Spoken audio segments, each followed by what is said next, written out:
presented by Chiki Studio Kahalgaon। मारे छे कनिया तोरे गे चलते सुने गे रनिया घर में बहन के मारे छे कनिया तोरे गे चलते सुने गे रनिया घर में बहन के मारे छे कनिया तोरे रे चलती हमूर छोड़ा हो तोरे रे चलती हमूर छोड़ा माई बाबू सा सुने छी बोलिया तोरे गे चलते सुने गे रनिया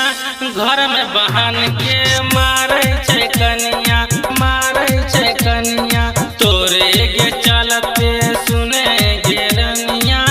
घर में बहन के मारे छे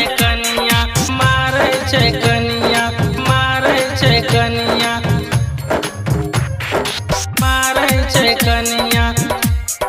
तोरे गे चलते सुने गे रनिया घर में बहन के मारे छे कनिया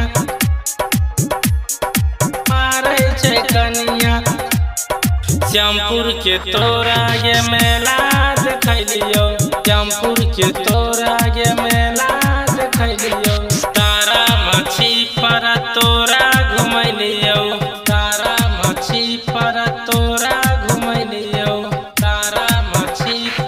बउआ के लोगवा मारे छे ताना रे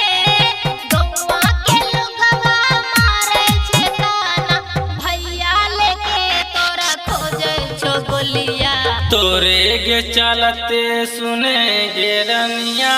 घर में बहन के मारे छे कनिया तोरे गे चलते सुने गे रनिया घर में बहन के मारे छे कनिया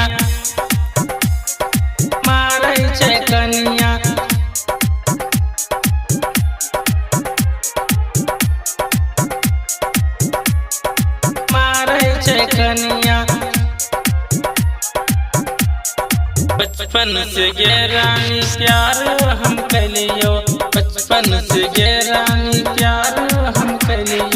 तोरा चलते बाबू माई से पिटलियो हमहू त बचपन से प्यार कैलियो रे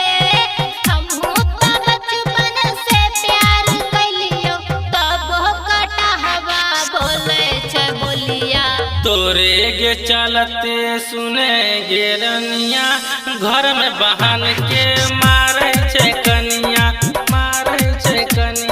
तोरे गे चलते